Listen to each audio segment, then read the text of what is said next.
Assalamu alaikum to everyone. So let's discuss section D from your question bank. तो आपके questions कल इस particular question में तो इस पर्टिकुलर पार्ट में तो ऐसे ही आएंगे, लेकिन यही आएंगे या नहीं that I am not sure about. लेकिन हाँ, कुछ सीरीज में क्वेश्चन बैंक में से क्वेश्चंस पूछे जाते हैं. So it will provide you with the help. It will definitely give you the idea of how to do these questions. ठीक है. इससे पहले आप कुछ क्वेश्चंस नोट कर लो जो शायद कल एग्जाम्स में हो. From prayer do question number 5. ठीक है. बाकी क्वेश्चंस मतलब you can go through them, लेकिन क्वेश्चन 5 इज वेरी इंपॉर्टेंट हो सकता है. When you old, from when you are old question number 2 and question number 5. Then from Snowdrop, question number 5. My mother at 66, उसमें से question number 7, question number 8, question number 4. The tale of Custard the Dragon, question number 4. ठीक है. From the last lesson of the afternoon में से question number 3, question number 4, question number 6, question number 7. ठीक है. Then from I explain a few things में से question number 1 and question number 5. So ये पहले आप नोट कर लो. So let's get started with the video. Read the extracts of the poem carefully and answer the question that follows. And bending down beside the glowing bars, murmur a little sadly how love fled and paced upon the mountains overhead and hid his face amid the crowd of stars. What images are used in the stanza by the poet? आपको यहाँ पे imagery नहीं देनी, सीधे image का नाम देना है कि है कौन कौन सी. Glowing bars, then mountains, crowd of stars. So these are the images that the poet has used in this particular stanza. Okay. Explain your words are still your own. ये मैंने अभी पिछली वीडियो में बताया था जहाँ मैंने मॉडल टेस्ट पेपर में से पोएट्री सेक्शन सॉल्व किया था. सो वहाँ पर आप ये एक्सप्लेनेशन देख लो इसका. Why is the mouse heart dulled? Why is the mouse heart dulled? Because of winter season. Because winter has reduced the heartbeat of mouse and it has also rendered it immobile. ठीक है? So that's the answer. Point out the simile the poet uses to compare her mother. Again the same thing, late winter's moon. जो मैंने पिछली video में अभी जो मैंने 1 घंटे पहले अपलोड की उसमें यही आंसर बताया था. लेट विंटर्स मून जो है वो पेल और डाल होता है. सिमिलरली पोएट की जो मदर है उसका भी चेहरा पेल और डाल ही अपेयर होता है. After that explain the mood off the poet in the above stanza. क्या मूड है यहाँ पे पोएट का? Poet is depressed, poet is sad, poet is gloomy, कुछ भी लिख लो. ठीक है. So the mood of the poet is sad, gloomy or depressed. ठीक है. आप कुछ भी लिख लो तीनों में से, या तीनों भी लिख लो, so it's okay. What does the poet wish for in the above stanza? What does the poet wish for? He wishes for not to be led to the way of truth, not to dwell in ignorance. He wishes to be poured with the nectar of knowledge. He wishes to be heard. Okay, he wants to be cured of ills and pains. He wants to be saved from sloth, infirmity and doubt. And he wants his heart to be filled with passion, zest and hope. ठीक है. These are the things that the poet wishes for in the above stanza. तो answers यही पे है. बस अपने words में आपको इंग्लिश में लिखना आना चाहिए. Do not complicate things. जितना आप कंफ्यूज्ड हो ना, जितने आप क्वेश्चंस पूछ रहे हो, इतना टफ पेपर नहीं आने वाला है कल. इंग्लिश पेपर है, बहुत ही इजी होता है हर बार. जो भी आपने किया है पेपर में कल वही होगा. कुछ भी यहाँ वहाँ से कहीं से भी जो आप ये रूमर सुनते हो या डरे हुए हो, ऐसा कुछ भी सोचने की ज़रूरत नहीं है. Tomorrow when you are going to open your paper इंशाल्लाह you will see all those questions that you have done. कहीं पे भी बुक से, नोट से, यहाँ वीडियोस पे वही सारे क्वेश्चंस होंगे. So do not panic, do not complicate things, do not be confused about anything. ठीक है. Okay, next question. Identify the miracles mentioned in the above lines. Very easy. इस पोएम में पोएट ने जिस भी चीज़ को वहाँ पे बताया है, वो हर एक चीज़ अकॉर्डिंग टू पोएट क्या है? Miracle. So, honeybees busy around, it's a miracle. Animals feeding in the fields is a miracle. Wonderfulness of the sundown is a miracle. Stars shining is a miracle. Exquisite, delicate, thin curve of the new moon, it's also a miracle according to the poet. ठीक है? Next, where were we? How does the poet imagine his beloved in the coming times? He imagines his beloved as old and grey, who will be approaching death, sitting by the fire, nodding her head, and reading this book which poet has written for her. ठीक है? So poet imagines his beloved as old and grey, full of sleep means approaching death, sitting besides the fireplace, nodding her head and reading this book which poet had written for her. तो ऐसे ही तो imagine कर रहा था ना वो उसको, जब वो ओल्ड होगी, ग्रे होगी, बहुत बूढ़ी होगी, she'll be full of sleep, and in that you know slight when she'll be asleep, so at the time she'll be sitting besides the fireplace or near the fireplace, nodding her head slightly, क्योंकि you may have seen old people when they fall asleep they keep nodding their head slightly, तो ये ऐसे ही अपने beloved को imagine कर रहा है. ठीक है? Then he also imagines her taking this book in her hand and reading this book, और कौन सी book which poet has written for her. Next, point out two poetic devices used in the above stanza. कौन से दो poetic devices है? One is metaphor, another one is symbolism. ठीक है? One is metaphor, another one is symbolism. अब यहाँ पे smithy को नेशनल स्ट्रगल से कंपेयर किया गया है, मैंने ये वीडियोस में भी एक्सप्लेन किया हुआ है. रेड अवन को किससे कंपेयर किया गया है? फियर्स फ्लेम्स किससे कंपेयर किया गया है? So point out two poetic devices used in the above stanza. Okay, look there in the smithy. Smithy has been compared with national struggle. Red oven has been compared with the heat generated in the hearts of the in the hearts of the people by the death of the martyrs. ठीक है? जब कोई मरता है उसकी death की वजह से लोगों को जो गुस्सा आता है, that anger has been compared with red oven. Another metaphor, fierce flames have been compared with the voices, okay, and the courage that people show after that death of a martyr. ठीक है? And they raise voices the way fierce flames raise from the oven. Similarly, people start raising their voices, they sum up their courage and fight against the oppression. तो fierce flames को किससे compare किया गया है? courage and voices of the people. Padlocks and fetters को किससे compare किया गया है? यहाँ पे कैसे मेटाफर यूज हुआ है? Because they have been compared with slavery. तो ये सारे मेटाफर्स हैं कितने? 1 2 3 and 4. A smithy, national struggle. Red oven, heat generated in the hearts of the people by the death of the martyrs. Fierce flames, voices or the courage. Padlocks and fetters, slavery. Next, what is the question here? What are the similes used in the above lines? यहाँ पे दो similes है. Her pale head heavy as metal, brutal as the stars of this month. तो यहाँ पे snowdrop को star से compare किया गया है.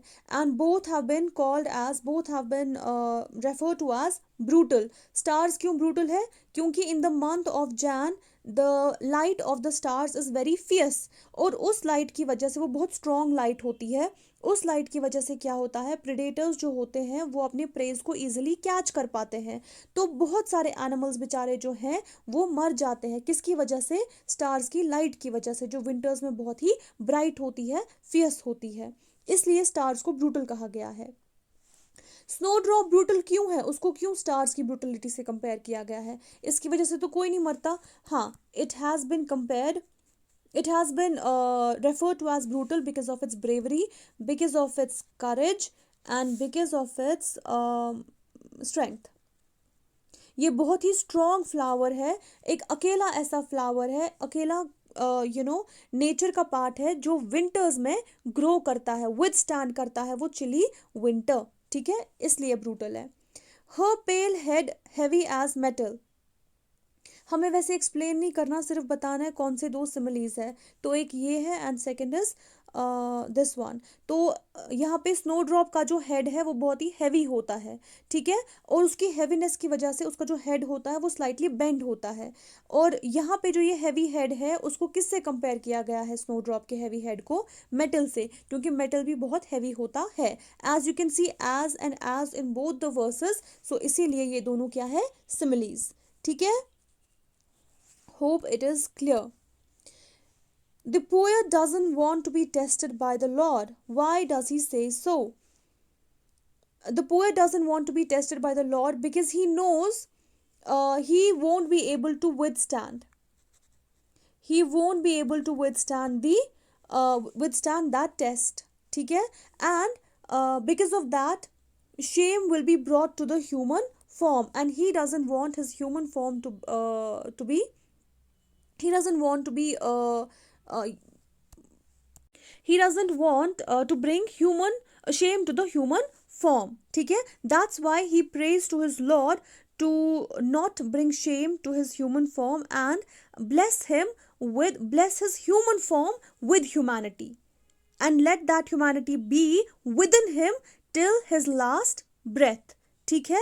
क्यों नहीं ये वो क्यों नहीं चाहता कि लॉर्ड इसको टेस्ट करे, क्योंकि इसे पता है कि ये वो टेस्ट झेल नहीं पाएगा, और फिर उस तरह से जो इसका ह्यूमन फॉर्म है, क्योंकि ये ह्यूमन है, ह्यूमन से क्या एक्सपेक्टेड होता है कि वो ह्यूमेन रहे, उनमें ह्यूमैनिटी हो, और जब ये लॉर्ड का टेस्ट पास नहीं कर पाएगा तो he will lack that humanity somewhere within him. तो ये वो नहीं चाहता, he doesn't want to bring shame to the human form, he wants to be blessed with humanity till his last breath, ठीक है, that's why ये नहीं चाहता लॉर्ड इसको टेस्ट करे। Next, identify the image used in the above lines, सिर्फ image ढूंढने हैं, हनी बीज, fields, summer फॉरनून, sundown, stars, new moon, ये सारे इमेज हैं जो यहाँ पे यूज किए गए हैं। Identify the repetition in the above lines, पहले हम वर्ड्स देखेंगे कौन से वर्ड्स रिपीटेड फॉर्म में है। Every is repeated here, then miracle is repeated here, same has been repeated here, and is is repeated here, or of the, then again of again of the। सो बहुत सारे word जो है जो repeat किए गए हैं। अब जो फ्रेजेस हैं जो यहाँ पे रिपीट किए गए हैं वो कौन से फ्रेजेस हैं, विद द सेम, ठीक है, I don't find any other phrase which has been repeated here. Yeah, that's all. Next, tick the right option. The rhyme scheme of this stanza is, इस stanza की rhyme scheme क्या है? Sleep rhymes with deep, so A B B, so A B B A, ये rhyme scheme है इसका, this is the correct answer, option 1, हाँ। Second, the second and third line of this stanza contain, the second and third line of this stanza contain anaphora, hyperbole, personification and repetition, कौन सा है इसमें second and third verse में? anaphora, क्यों? क्योंकि ये दो verses start हुए हैं same word से, so it's anaphora, the answer is anaphora. Then, and bending down beside the glowing bars, why is the poet's beloved sad? यहाँ पे इस पर्टिकुलर स्टैंजा में पोएट्स beloved sad क्यों है? Because she is thinking about her lost and unrequited love, which she won't be able to get back into her life again because it has already fled. ठीक है? क्योंकि poet तब तक मर चुका होता है जब उसको रियलाइज होता है कि पोएट उससे कितना प्यार करता था. So she can not get back poet and poets love back into her life, इसलिए वो सैड है. Explain the last words in the above lines. Her pale head heavy as metal. अभी मैंने ऊपर बताया तो रिपीट करने की ज़रूरत नहीं है. Choose the right option. The speaker urged someone to speak because his mouth has not been closed. Thoughts are his own. He's morally and spiritually strong. All of the above. According to me, all of the above should be the answer. To whom are the above lines addressed to? ये जो lines है, they are addressed to whom? Countrymen. Isn't it?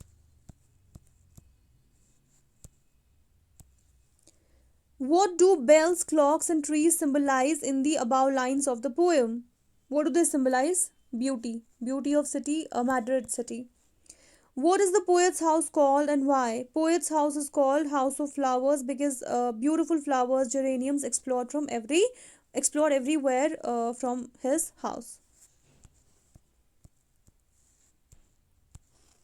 What do the parting words in the stanza suggest?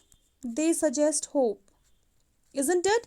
Because उसको पता है, यहाँ पे poet को पता है कि उसकी जो मदर है she won't live long, but still वो क्या कहती है लास्ट में? See you soon. And then she smiles and smiles and smile. So ये क्या सजेस्ट करता है? इट सजेस्ट होप, जो पोएट के दिल में अभी भी है. Next. What do you infer about the mother in the above lines? Infer क्या होता है? Your opinion about someone. तो what is your opinion about poets mother?